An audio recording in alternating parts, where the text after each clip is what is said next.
Windows, Linux, macOS, Android, iOS, vous entendez ces noms régulièrement, vous les utilisez tous les jours, mais au final, c'est quoi? En fait, ce sont des logiciels spécialisés qui sont appelés systèmes d'exploitation. Alors, un système d'exploitation, ça sert principalement à gérer le lien entre tous les mondes applicatifs, donc les logiciels, et le monde matériel, comme les processeurs et ainsi de suite. Souvenons-nous, un ordinateur, c'est composé de 3 éléments principaux. Tout d'abord, il y a la mémoire, que je vais représenter ici sous forme d'un petit cylindre. La mémoire, ça sert à stocker de l'information et à accéder quand on en a besoin. Un autre élément important des ordinateurs, ce sont les processeurs.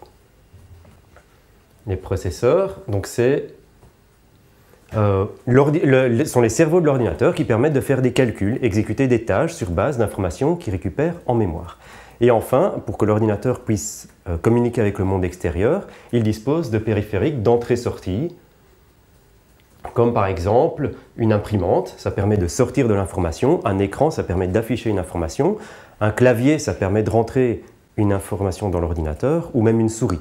Ou l'Internet, c'est aussi un périphérique d'entrée-sortie.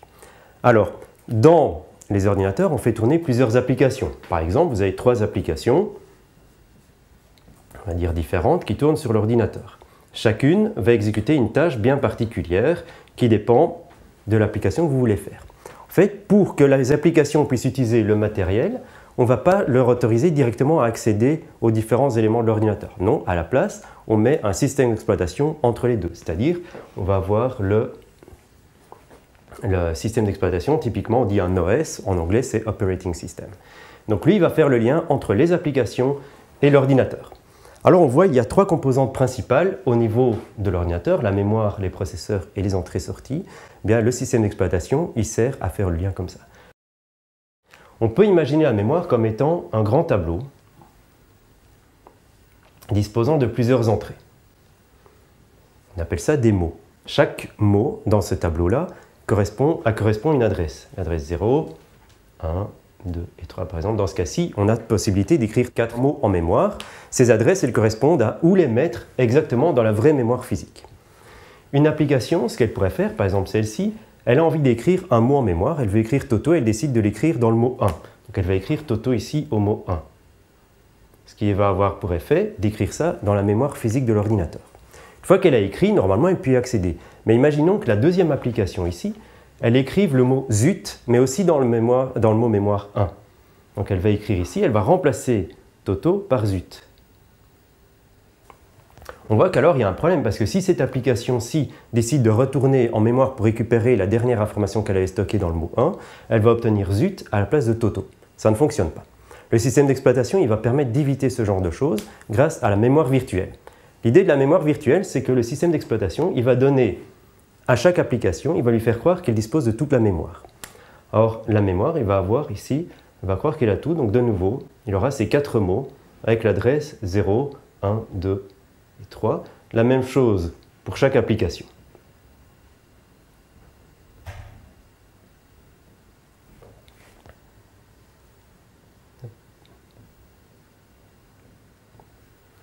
Maintenant, lorsqu'une application veut écrire en mémoire, elle ne va pas écrire directement dans la mémoire. Donc elle ne fait pas cette action-ci.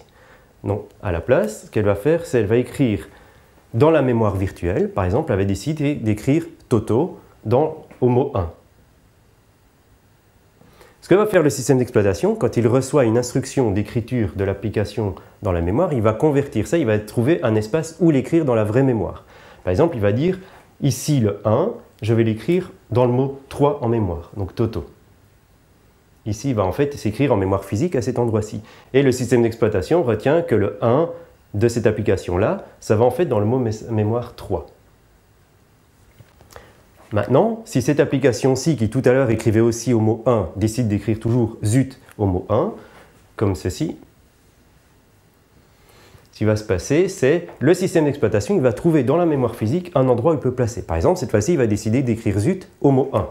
Donc il va l'écrire bel et bien ici, zut, et il va retenir le mot 1 de cette application-ci correspond au mot 1 dans la vraie mémoire. Dès lors, maintenant, si la première application décide d'aller lire le mot qu'elle avait choisi en mot 1, le système d'exploitation va se souvenir qu'il l'avait écrit au mot 3.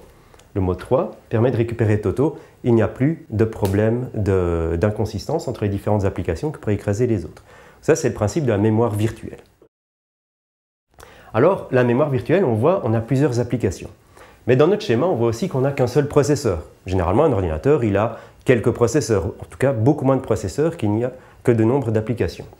Alors, ce qu'il va faire, le système d'exploitation va servir d'arbitre entre les différentes applications pour partager le processeur. Parce qu'un processeur, c'est en réalité assez bête, ça fait juste des calculs, mais ça ne fait qu'une tâche à la fois. Donc s'il y a deux applications qui veulent utiliser un processeur, c'est chacun son tour. Un petit peu comme à l'école, quand un élève veut poser une question, il lève la main et il attend qu'on lui donne son tour. Mais le système d'exploitation va faire la même chose par l'intermédiaire de l'ordonnanceur.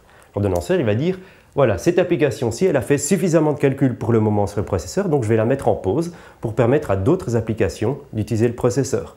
Aussi, ce qui peut se passer, c'est peut-être cette application-là, elle fait un calcul, puis à un moment, elle doit le lire sur un disque dur. Le disque dur, c'est beaucoup plus lent que le processeur, donc elle ne va rien pouvoir faire en attendant d'avoir l'information.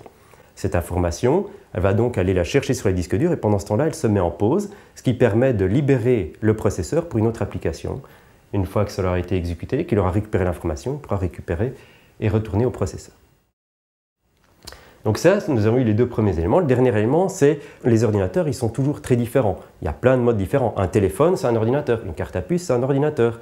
Votre ordinateur personnel, c'est un ordinateur. Un gros serveur de Google, c'est toujours un ordinateur. Ce qu'on a envie, c'est que les applications puissent les écrire sans avoir besoin de connaître comment c'est fait directement derrière le matériel. Et donc pour ça, le système d'exploitation fournit une couche d'abstraction par l'intermédiaire des appels systèmes. Les appels systèmes, c'est quoi? C'est à chaque fois qu'une application veut faire une exécution sur l'ordinateur, il ne va pas directement aller dans la mémoire ou sur les disques durs, non, il va demander au système d'exploitation de le faire pour lui, pour elle. Et donc, par exemple, quand l'application verte va vouloir écrire un rectangle sur un écran parce que c'est un jeu, ce qui va se passer, c'est qu'elle va demander au système d'exploitation « dessine-moi le rectangle sur l'écran ». Le système d'exploitation, la première chose qu'il va faire, il va regarder si oui ou non l'application a le droit de faire un dessin sur l'écran. Si elle a le droit, il va vérifier alors comment faire ce dessin et va exécuter le dessin à la place de l'application. La même chose, par exemple, si vous voulez lire d'un microphone. Un microphone, il y a une application, par exemple cette application-ci, elle va dire « moi j'ai envie d'enregistrer le son qui passe, qui est récupéré par le microphone ». Pour ce faire, ce qui va se passer, c'est que l'application va dire au système d'exploitation « moi j'aimerais bien écouter le son » par le microphone. Le système d'exploitation va donc se mettre à l'écoute sur le microphone. Et dès qu'il va y avoir un événement sonore qui apparaît, le microphone va générer un signal à l'ordinateur. Ça va générer une interruption au niveau du système d'exploitation. Lui, il va découvrir « ah oui, tiens, j'ai un signal qui vient d'un microphone et cette application-ci, elle m'avait justement demandé que je lui envoie les signaux de microphone. » Et donc, de ce fait, elle va pouvoir envoyer le bon signal à la bonne application. Donc là, nous avons vu, le système d'exploitation, il a trois rôles principaux. Il va gérer la mémoire avec la mémoire virtuelle, donc il va permettre d'équilibrer équitablement entre les applications et une manière sûre la mémoire pour qu'une application ne puisse pas utiliser la mémoire d'une autre application. Le deuxième rôle du système d'exploitation, ça va être par l'ordonnanceur. Il va permettre de partager la charge des différentes applications sur les processeurs.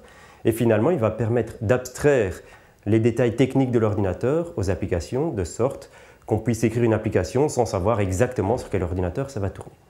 La question que vous pourriez me poser maintenant, c'est oui, mais il y a Linux, il y a Windows, il y a macOS, il y a Android, tout ça sont des noms différents, sont des systèmes différents et vous me dites que le concept c'est le même.